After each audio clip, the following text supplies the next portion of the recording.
En las cuestiones 82 en adelante, de la tercera parte de la Suma Teológica, Santo Tomás habla, y vamos nosotros a hablar esta tarde, del ministro de la Eucaristía.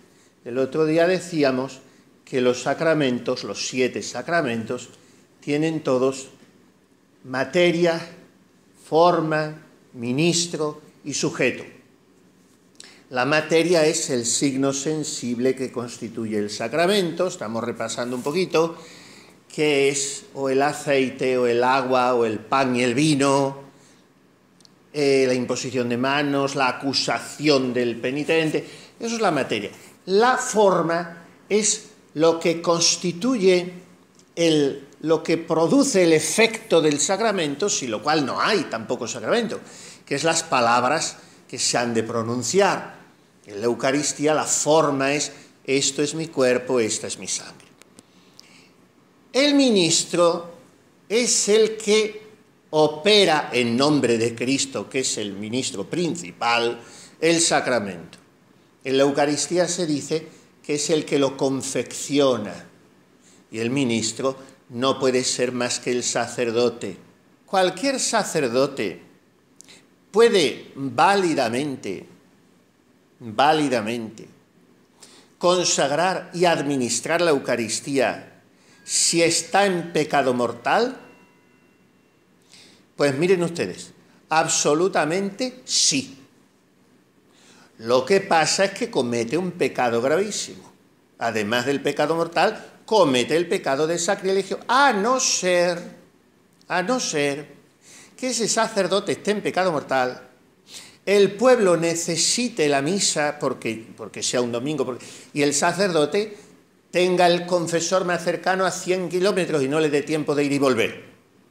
Entonces tiene que hacer un acto de contrición con propósito de confesar lo antes posible y celebrar la misa. Pero si ese sacerdote está en una capital o en un sitio que hay más sacerdotes, puede confesar, tiene que confesar antes de celebrar la misa. Pero si celebra la misa, esa misa es completamente válida. Y esa comunión que usted recibe es completamente fructuosa si usted lleva las condiciones, no el sacerdote. Decía San Agustín: bautiza Pedro, Cristo bautiza. Bautiza Pablo, Cristo bautiza. Bautiza Judas, Cristo bautiza. ¿Por qué? Porque el ministro principal del sacramento es Cristo. El sacerdote es el ministro secundario que obra en nombre de Cristo. Me parece que decíamos el otro día aquella... Voy a ver si lo encuentro hoy. No lo voy a poder. Al final de todo lo leo. Aquella experiencia mística que tuvo Santa Teresa cuando fue a comulgar, que vio que 2 demonios rodeaban con sus cuernos la garganta del pobre sacerdote. Luego, a ver si me da tiempo por lo menos decirle la cita concreta. Porque es que si me empiezo a desviar es mucha materia, como ven, mucha, y no da tiempo. Si ese sacerdote... Voy a redundar en el tema, porque me interesa mucho que esto quede muy claro y las monjas no tengan escrúpulos y tengan las cosas de la doctrina bien claras. Cuando ese sacerdote pecador e indigno celebra la misa, ¿disminuye el valor de la misa? El valor sabemos que no, porque tiene valor infinito. Pero disminuye la eficacia de la misa, porque una cosa puede tener valor infinito, puede ser un hecho, y a ti no venirte bien. Pero, como hemos dicho, no depende de las disposiciones del sacerdote, sino de la fuerza del sacramento y de las disposiciones mías. ¿Por qué? Porque el valor y la eficacia de la misa dependen de que la misa es conmemoración sacramental del sacrificio de Cristo. Y como el sacrificio es de Cristo, no depende de la santidad del celebrante.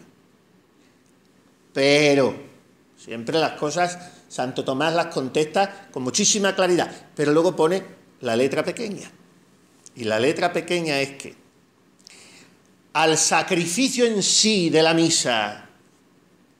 Le acompañan, le rodean, le envuelven muchas oraciones, muchos silencios, la predicación a veces, o sea, la parte humana que realiza el sacerdote. Porque la divina ya la realizó Cristo una vez para siempre, pero cuando yo represento esa acción divina de Cristo, tengo mi parte humana. Pues bien, esas oraciones, silencios, predicaciones, cumplimiento de las rúbricas, cuanto más grande sea la devoción del que las hace, más eficaz será esa misa. Más eficaz será esa misa. Naturalmente, todos lo hemos visto, ¿no? Nos hace mucho más bien una misa celebrada con mucha devoción por un sacerdote muy fervoroso que una misa atropellada, dicha sin ganas y por un sacerdote. Eso es natural. Y esa devoción sensible y psicológica contribuye a la mayor eficacia que obra esa misa en nuestra vida espiritual, no a la mayor fuerza del sacramento. Por lo tanto, aunque el sacerdote no tuviera ninguna devoción, siempre queda en pie la eficacia de la misa apoyada, miren qué bonito, lo dice Santo Tomás, porque la misa no se apoya en la devoción del sacerdote, sino en la devoción de la Iglesia. De la Iglesia. Es la Iglesia la que me da ese sacramento y es Cristo el que lo celebra. Y el sacerdote hereje, que a lo mejor lleva una vida muy santa, moralmente hablando, aunque sea hereje, luego él vive mejor que el otro sacerdote que no es hereje, pero es un pecador. Y el sacerdote hereje, y el sacerdote cismático, que se ha separado de Roma, y el sacerdote excomulgado, ¿puede consagrar? ¿Es válida esa consagración? Pues mire, válida sí. Si consagra, queda consagrado. ¿Por qué? Porque fue ordenado sacerdote una vez para siempre y eso no se le borra ni en el cielo ni en el infierno, nunca más. Puede consagrar válidamente, pero es ilícito. O sea, está consagrando fuera de la ley y por lo tanto está cometiendo un pecado. Pero es válida la consagración. Y el sacerdote reducido al estado laical. Ahora está habiendo mucho, desgraciadamente, con esto de la pederastia y de estos pecados horribles. Hay muchos sacerdotes que no dejan de ser sacerdotes. Pero antes se decía reducido al estado laical y ahora se dice, no me acuerdo qué fórmula se emplea ahora, dispensado de las obligaciones sacerdotales. Total, que se queda en nada. Que una cosa es secularizado, como se decía antes, que quiere decir fuera del ministerio, que no realiza el ministerio, pero esto que digo es todavía más, que no puede nunca más ya recuperar su sacerdocio, reducido al estado laical. Y ese sacerdote, si Roma le ha prohibido absolutamente para siempre, y le ha dicho que viva para siempre como si no fuera sacerdote, ¿puede consagrar? También.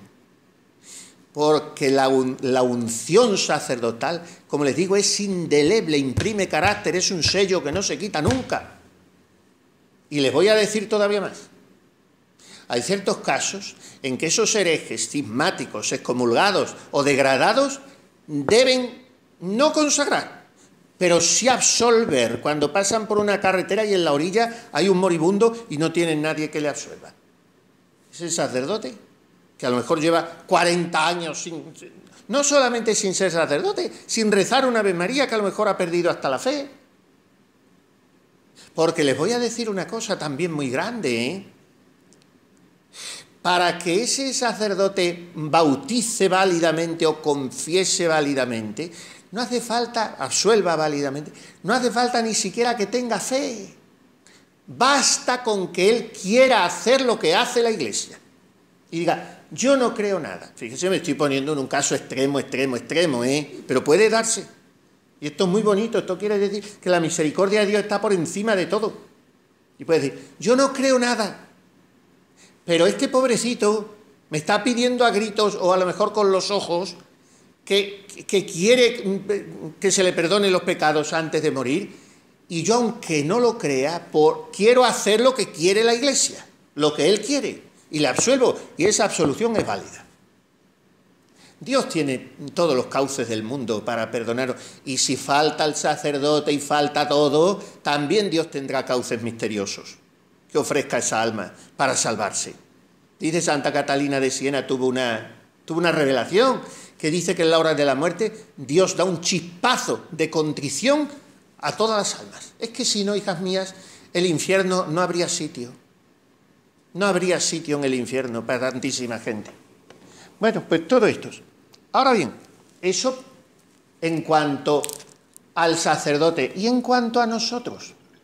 ¿Nos es lícito oír misa o recibir la Sagrada Comunión de manos de un sacerdote hereje, cismático, excomulgado, degradado o notoriamente pecador, que sea público que vive en pecado? Pues miren, si se trata de un sacerdote excomulgado, cismático, hereje,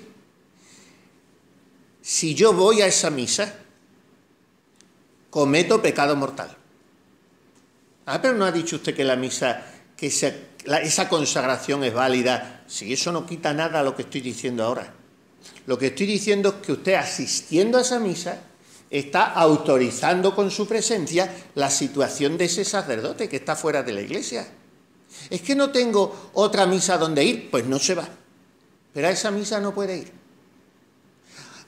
Y si el sacerdote es un pecador, si lo sabe usted sola, vaya a la misa. Si es un caso de indignidad pública, estoy poniéndome en casos muy extremos, muy extremos. Si es un caso de indignidad pública, vamos a poner que el sacerdote encabeza la lista del Partido Comunista en ese pueblo. Usted no debe ir a esa misa.